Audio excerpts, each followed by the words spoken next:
Is denuclearization diplomacy still possible with North Korea, or is it dead? A discussion with two top South Korean experts, next on The Impossible State. North Korea is the impossible state. It's a place that stumped leaders and policymakers for more than 3 decades. It has a complex history, and it has become one of the United States' top national security priorities. Each week on this show, we'll talk to the people who know the most about North Korea. Happy holidays, everyone, and welcome to another episode of the CSIS Impossible State podcast. I'm your host, Victor Cha, President of Geopolitics and Foreign Policy and Korea Chair at CSIS and Professor at Georgetown University. Today, we're talking about the topic of denuclearization diplomacy with North Korea. North Korea has enshrined its nuclear weapons status in its constitution and vowed never to give up its nuclear weapons. The Lee Jae Myung administration has proposed the E.N.D initiative to promote peace on the peninsula and to resume dialogue with North Korea. President Trump wants to renew summitry with Kim Jong-un. Is denuclearization still possible, or should future negotiations with North Korea shift to some other objective? Here to discuss these and other questions are two preeminent experts who are visiting with us from South Korea. We're very excited to have them on the show. Ambassador Cho Byung Jae has been a diplomat for 37 years. He left the Ministry of Foreign Affairs after serving as Chancellor of the Korean National Diplomatic Academy and is now a Professor Emeritus at the Institute for Far Eastern Studies at Gyeongnam University. That's 국동문제 연구소. Yes, I know it very well. I was a Fulbright scholar there in 1990. He was Director General for North American Affairs, Chief Negotiator for the ROK-US Defense Cost Sharing Agreement, the Special Measures Agreement, and he was also Foreign Ministry spokesperson. Overseas, he served as Korea's ambassador to Myanmar and to Malaysia. He did his undergraduate degree in international politics at Seoul National University, his master's at University of Sussex in the United Kingdom, and he finished his PhD from the University of North Korean Studies in Seoul with a dissertation on emergence of North Korea, U.S., China strategic triangle, change in North Korea's policies towards China and the United States. And this past May, you just published a book on the return of Donald J. Trump. Is that right? Oh, yes, that's right. Last May. Oh, wonderful, wonderful. A bestseller. A bestseller, right. Also joining us is Jun Bong-geun, Dr. Jun Bong-geun, who is Professor Emeritus at the Korean National Diplomatic Academy. After researching and teaching there for 18 years. He is also currently president of the Korea Nuclear Policy Society.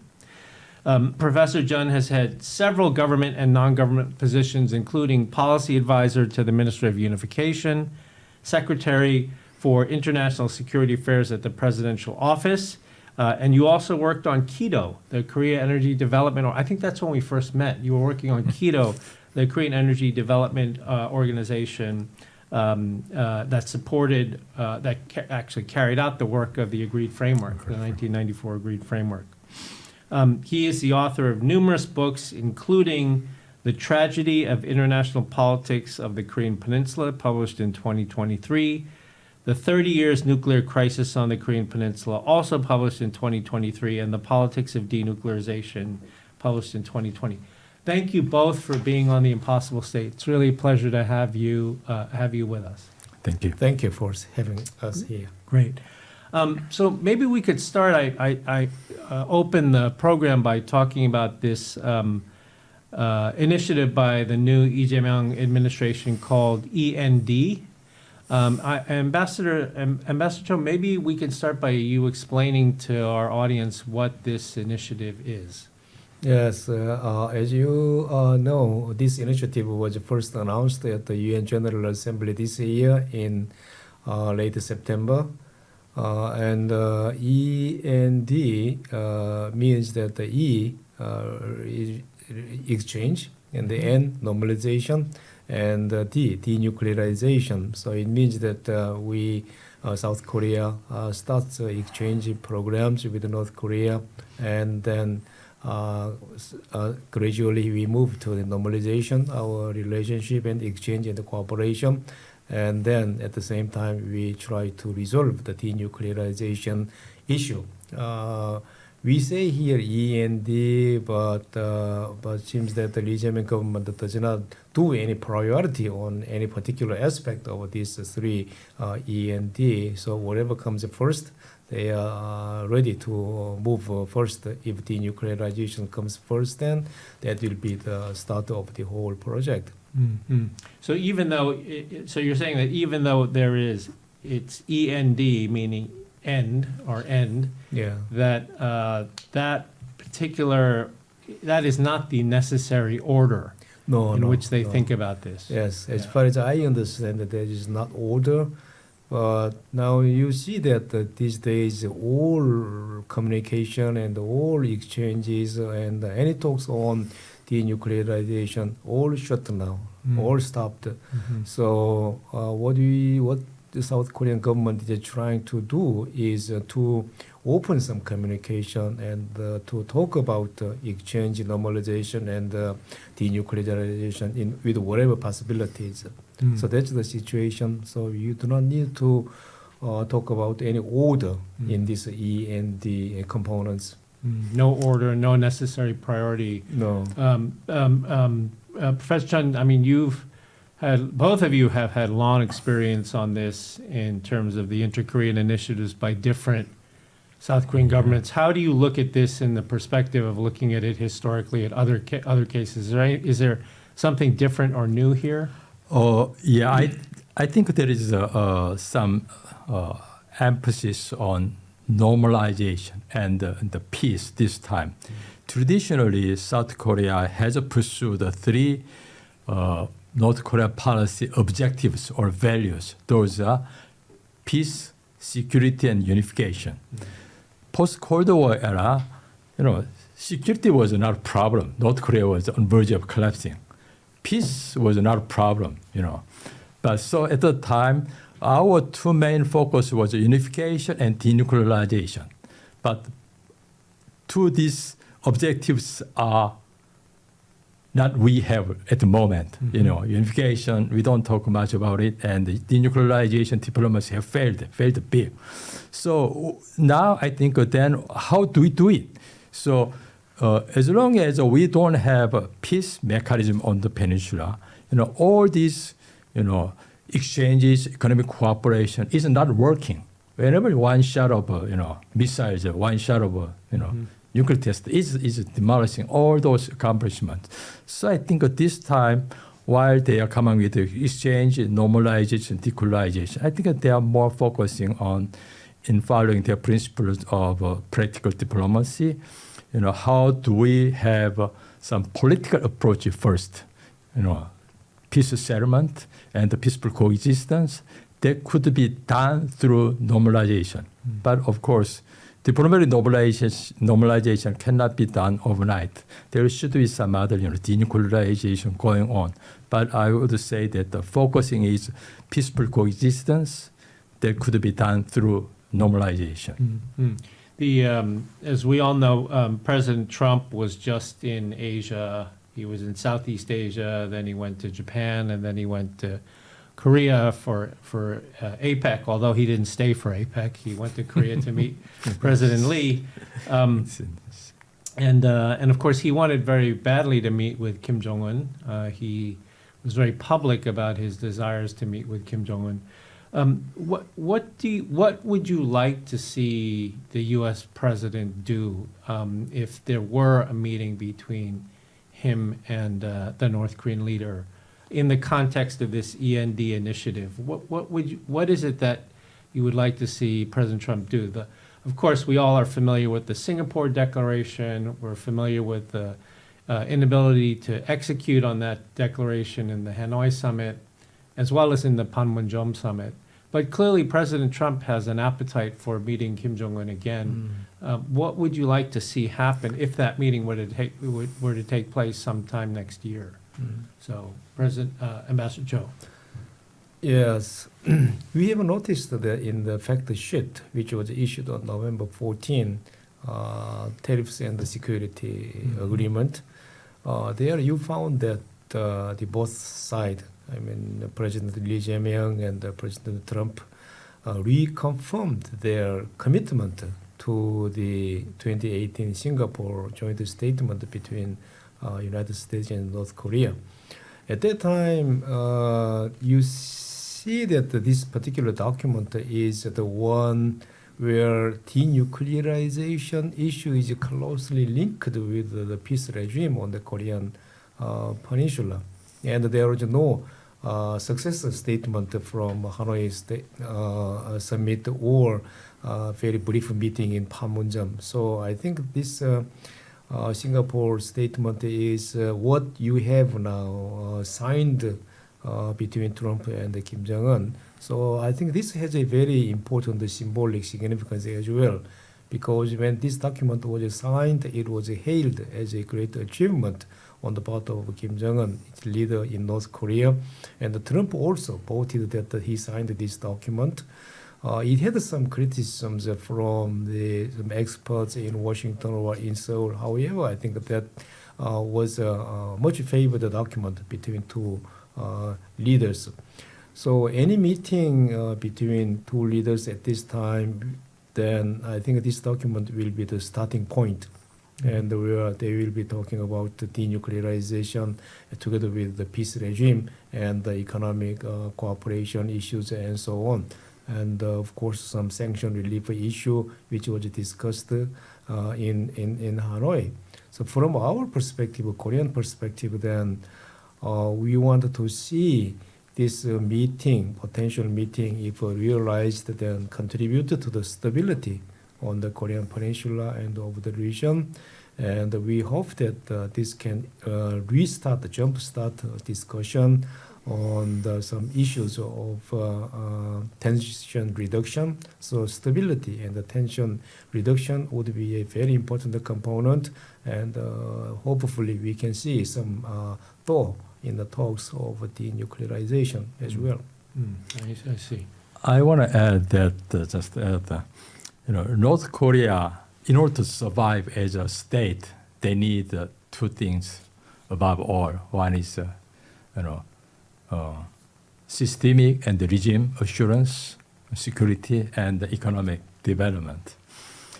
And previously, throughout this Cold War era, they tried to get the economic assistance or cooperation from South Korea and the security assurance from the U.S. But that efforts have failed. They didn't work out. So, and now they find their own exit route from their northern partners.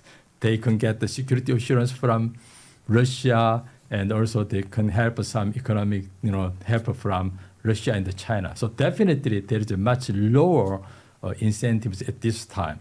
But still, when this Hanoi summit failed, didn't work out, DPRK repeatedly asked the U.S. side, you need to show us corresponding measures, in concrete corresponding measures.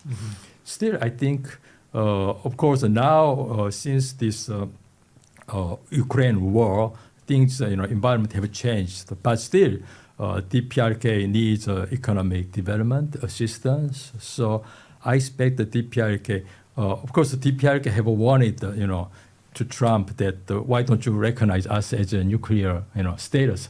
But that's impossible for us to do that. We may, weaken a little bit, but that's impossible to recognize. So the only, incentive that still we can provide to North Korea, and also North Korea want to have, is that easing the sanctions and some package of economic, cooperation. I think that's going to be, I don't know if it's going to be working or not, but still that's the best what you can do. And also DPRK might be tempting to have that.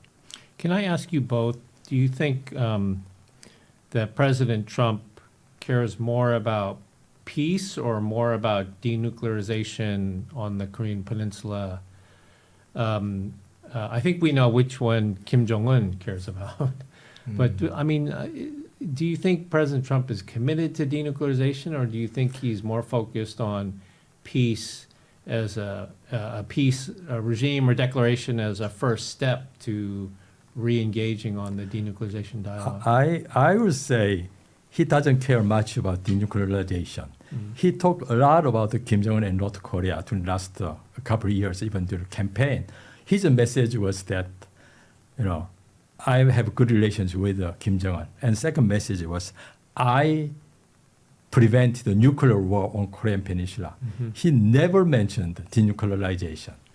So I expect that even now, denuclearization is something, far beyond.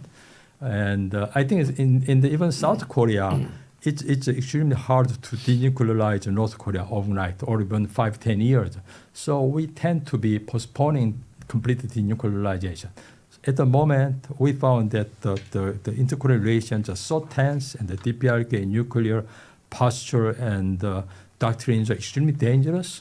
So what we want at the moment, the Lee Jae Myung government want to do is to prevent war, any chances of war. So risk reduction, nuclear use risk reduction, preventing war. In that case, I think President Trump can help a lot. I see. Yeah. Yes, Master Cho.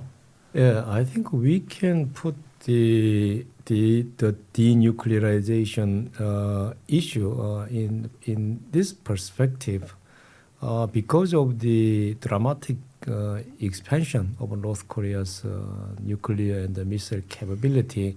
It is true that the prospect for any denuclearization has become a much remoter. That is true. And North Korea has codified that nuclear weapon is an essential part of its national existence and national security. So effectively shutting down the door for any discussion of denuclearization, I think that is true. However, from our side and from the U.S. perspective, it would be not really easy to say that we have failed or we have given up the idea of denuclearization because one, if you give up the denuclearization and recognize North Korea as a nuclear weapon state, then most probably that will spark a nuclear domino in the region, and that will deeply undermine the NPT system. And denuclearization is clearly a kind of common language, a common denominator for diplomacy in the region. Seoul, not just Seoul, but Washington and Tokyo and even Beijing accept denuclearization as a common basis on which we can talk about the situation of the region on the corner of the Korean Peninsula. And also denuclearization is a strategic leverage which you can exercise on not just on North Korea, but on Russia and China. You can legitimize your pressure on Russia and China, and also you can legitimize even the trilateral cooperation. So even when the prospect of denuclearization has become remote, it's really hard to give up that language of denuclearization. That I think we have to keep this language for the time being. I just want to add one more comment on please. that.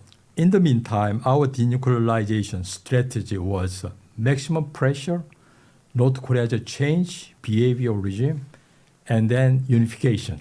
In that case, we're not going to have a North Korean nuclear problem.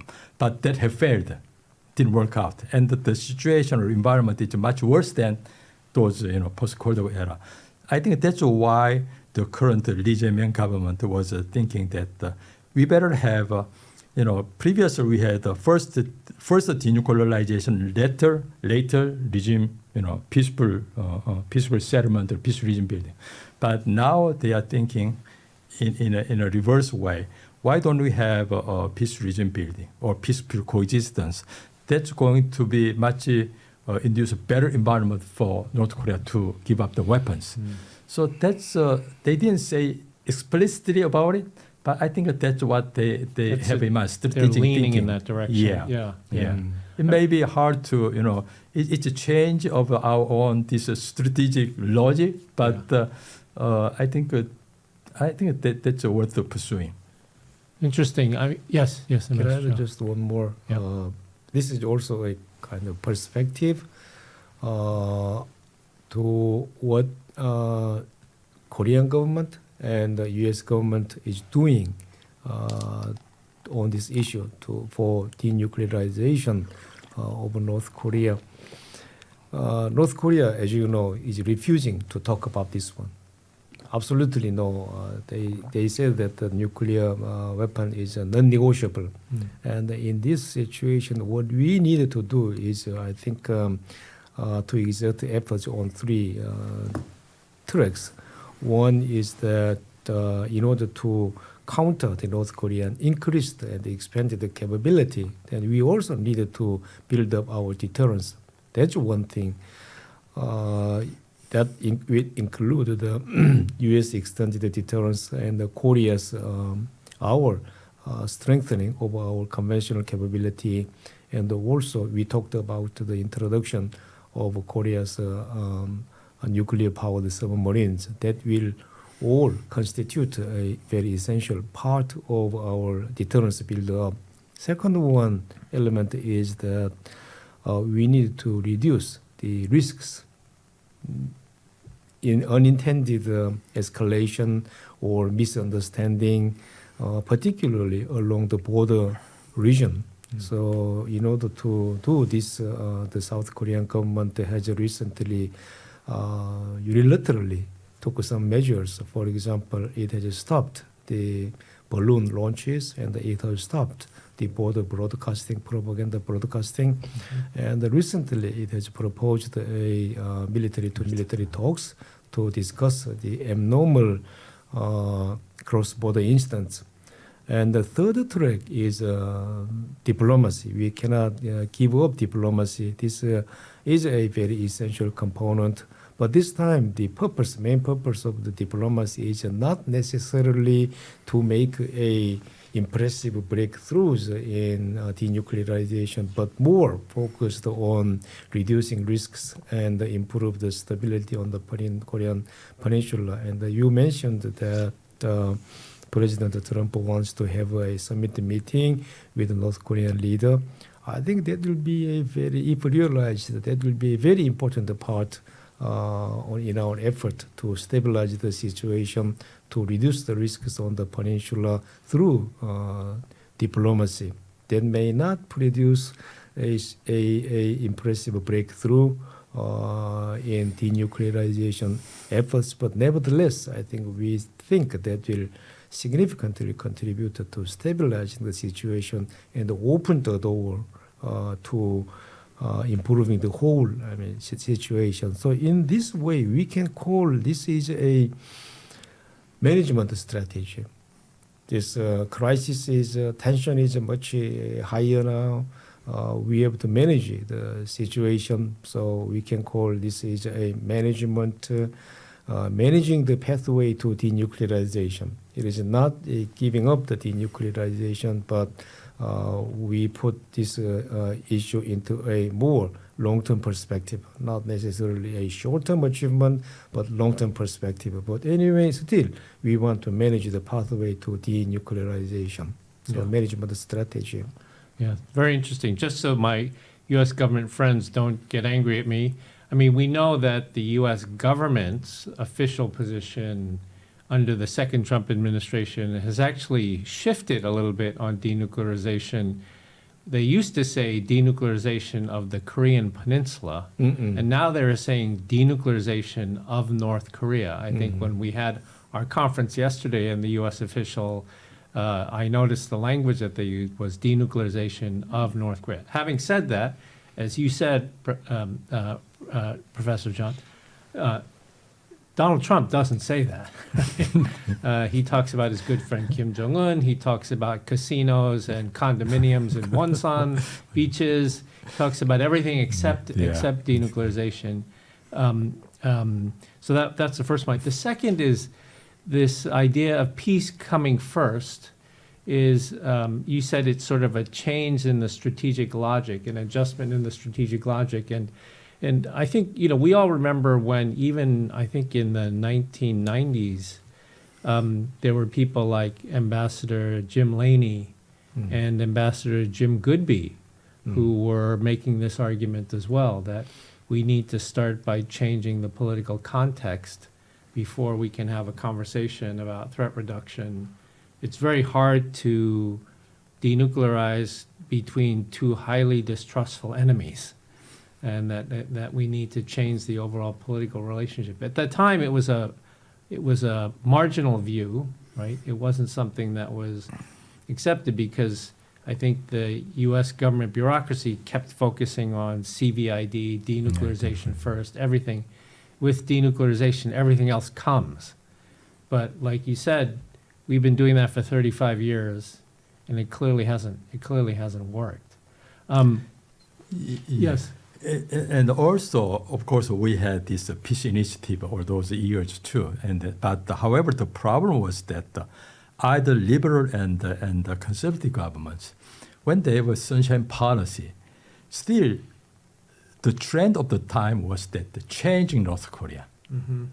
Throughout this sunshine policy, we want to transform it. We're going to open it, just like Eastern European countries.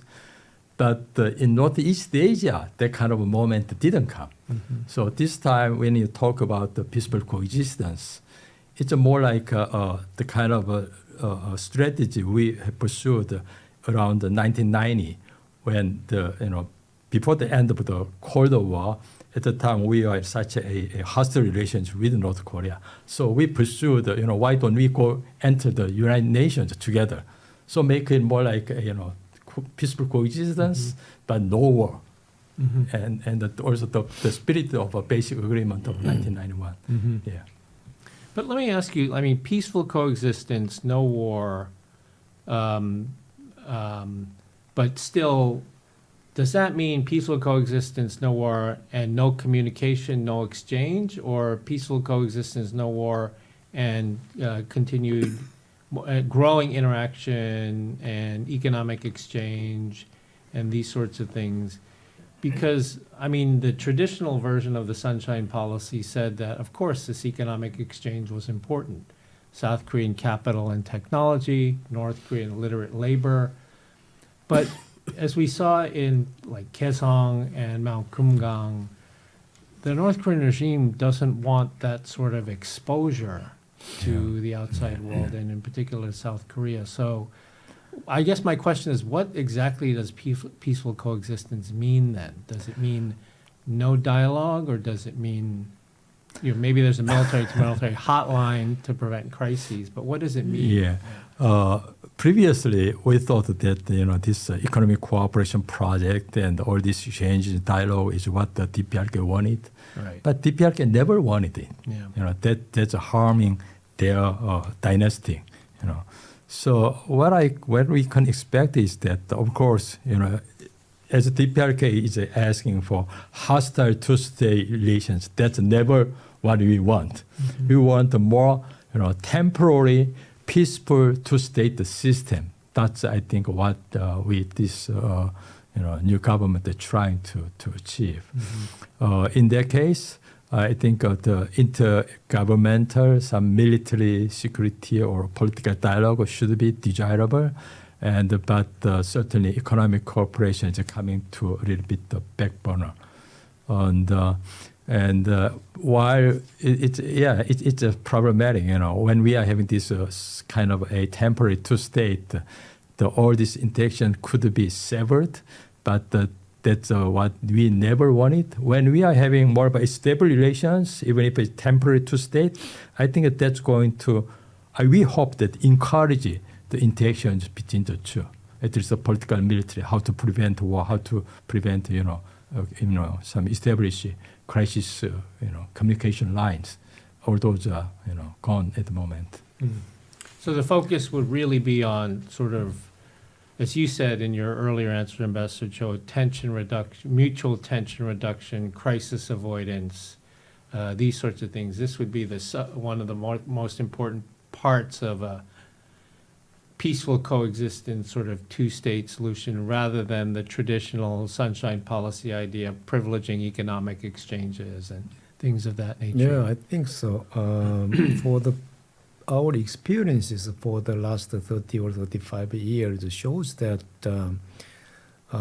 the one pillar policy of deterrence or of dialogue has not worked.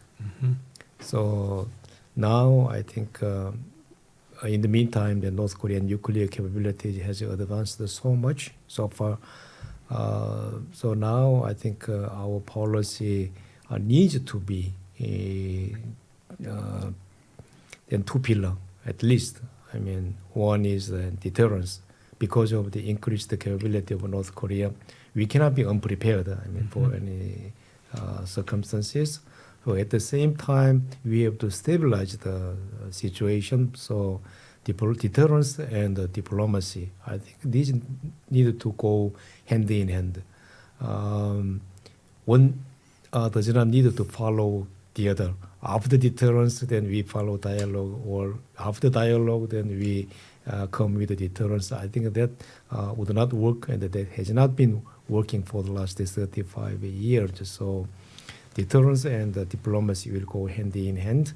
And here, in actual situations, then, as I said, I mean, we will have three elements. One is deterrence, another one is risk reduction measures, and the third one is diplomacy. I think all these should proceed hand in hand. Peaceful coexistence, in whatever way you call it, is where we can secure our safety. Means that we at least need to have some deterrence capability, and we need to do some risk reduction measures. And at the same time, we need to find some other better place. That means that we need to pursue our diplomacy to the maximum extent possible.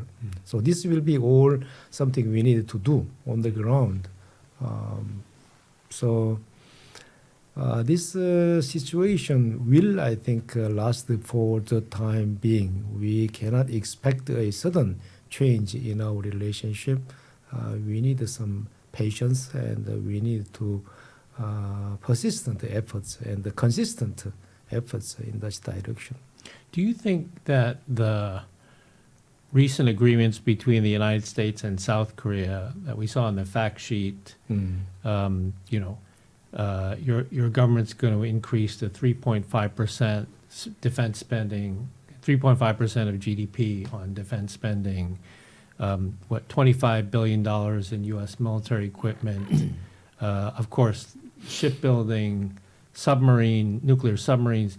Do you think these sorts of things will cause the North Koreans to want to come to the table to talk to South Korea? Or do you think it will, because they see, like you said, that these are all signals to the North that the U.S. and South Korea are rapidly committed to building up their deterrence and defense capabilities. Do you think that is something that may break the logjam and cause North Korea to want to talk to South Korea?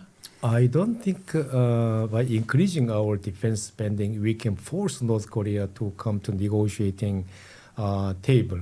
We've seen that this kind of deterrence or pressure, maximum pressure strategy or tactics has not worked in the past 30 more years. Nevertheless, I think this will put North Korea pressure. It will think twice. I mean, it has been building up its nuclear and missile capabilities, but we are particularly South Korea. South Korea is building up its own capability to defend itself, mostly in conventional areas, and also we are trying to acquire the SSNs as a kind of extension of our conventional capability. And we are consolidating the U.S. extended deterrence. So North Korea will find that at some point their tactic of pressure, it is a pressure tactic. I mean, they are going to pressure South Korea and the United States with its own nuclear and missile capability. But that tactic, that strategy does not work. They will find, and that will run only their very precious resources, that at some point Also, that we will see that the North Korea's spending will have some diminishing return effects. So they spend a lot of money, but that end result would not be that much favorable, would not improve their situation very much. I think that will force the North Korea to think twice in what they are doing. Yeah. Just as you said, that there is a serious arms race going on the Korean Peninsula, and then, of course, beyond that. And one thing very strange vocabulary that I heard from North Korea was strategic equilibrium. To last a few years, not at the moment, but when they, since 2017, they have this so-called achieved strategic nuclear armed state. And then they frequently say that now we have achieved the strategic equilibrium on the Korean Peninsula. And then whenever we are having some military exercises and bringing U.S. strategic asset, they are criticizing South Korea and U.S. You are damaging strategic equilibrium. So there's some imbalance of perception of there's some military balance. Of course, during the post-Cold War era, we are highly at the upper hand. So we feel comfortable, but North Korea was on verge of collapsing, so they had to go nuclear. Now they have nuclear weapons. We are feeling extremely threatened. So we try to catch up.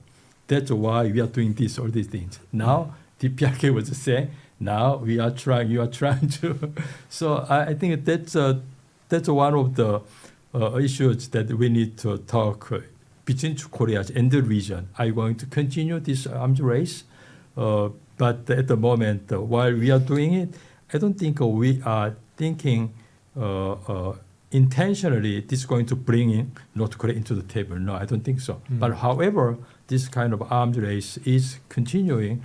I think both Koreas and the region may think it's not going to, it's going to hurt everybody. Do you think that Russia's cooperation with North Korea is disrupting the strategic equilibrium in terms of what the Russians might be providing to North Korea as a result of their support for Russia in the war in Ukraine? Certainly. It's the best pipeline that North Korea could have on the military side. But however, what I really hope for is that DPR North Korea Russia should refrain from providing any strategic technology or asset to North Korea. I think there might be a little bit of restraining from the Russian side, but who knows under the surface what they're doing. Certainly what they're doing, not only all this strategic asset like reactor for the submarine and some satellite, but I'm also very much concerned that DPRK's conventional weapons are so old and so weakened. But if not Russia provide them, it's going to be another big challenge to our security. I think Russia will certainly, as a return for North Korea's provision of ammunition and even military personnel, I think the Russian side will try to give something back, particularly in sophisticated know-how or technologies and so on. However, I think that Russia's calculation can be rather cautious and prudent, because the upsetting the strategic balance on the Korean Peninsula would not necessarily be good for Russia. What they need and also what China need is a kind of stability on the Korean Peninsula. Disrupting this stability would not serve their interest. And even in the past, for example, in the 1950s, when even United States withdrew all its forces from the Korean Peninsula, Stalin did not made up to support Kim Il-sung's plan to invade the South immediately. It took some time, and particularly after D.N. Acheson made his mistaken statement, or what that which was believed to put Korean Peninsula beyond the defense, U.S. defense perimeter. So it shows that the Russian side and the Chinese side all show some caution and prudence in doing taking some actions regarding the Korean Peninsula. So I think this time as well, they will see what kind of effect their action would cause. The really fascinating discussion, and unfortunately we're at the end of time. But because this is the last show for 2025, I'm going to ask you for some predictions for 2026. So the first one is, in 2026, do you think that there will be a Trump-Kim Jong-un meeting? Ambassador Cho. Yes or no. This is quite a complicated issue. If I have to bet, then I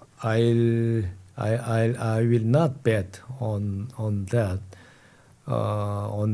meeting. Now, what North Korea is currently doing is to consolidate its position militarily and economically and the internal politics and so on. Kim Jong-un is trying to consolidate his position, and I'm not quite sure whether he would feel that everything has been consolidated, and he did not get much by meeting Trump in 2018 and 2019 in Singapore and Hanoi.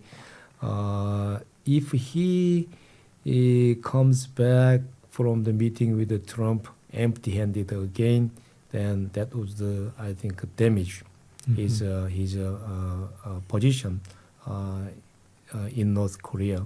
So he will be very cautious. And I think another factor is that Trump said he will come back to Beijing in April, and probably on that occasion he would try to meet Kim Jong-un. And that is another complicated situation, whether China would like to see that around that time Trump-Kim Jong-un meeting would take place. And before that, whether really Trump can make a state visit to China around that time, a lot depends on the trade talks and strategic situations between these two countries. So I'm a little bit pessimistic. What about you, Dr. Chung? I would say some optimistic side. All right, okay. Optimistic side. For Trump, by having the meeting and solving sort of this crisis on the Korean Peninsula, he may be one step or two steps ahead toward this Nobel Peace Prize. And from North Korean side, despite all this their own trilateral cooperation, still North Korea badly needed sanction easing. They cannot get enough help from their northern partners. So economic sanction release, easing of sanctions could be their own best chance for Kim Jong-un to show their people that that's what he's doing. And also from the South Korea, and I think that's this summit will be the only chance for us to change the current stalemate and moving one step toward the peaceful coexistence on the Korean Peninsula. So I'm sincerely hopeful for summit to happen next year. Let's hope for the best. Well, the good thing is we will find out. 2026 is right around the corner. So thank you, Ambassador Cho Byung Jae, Dr. Jun Bong-geun. Thank you so much for joining us on The Impossible State. To all of our listeners and viewers, happy holidays to all of you. This is our last episode for 2025. We will see you all in 2026.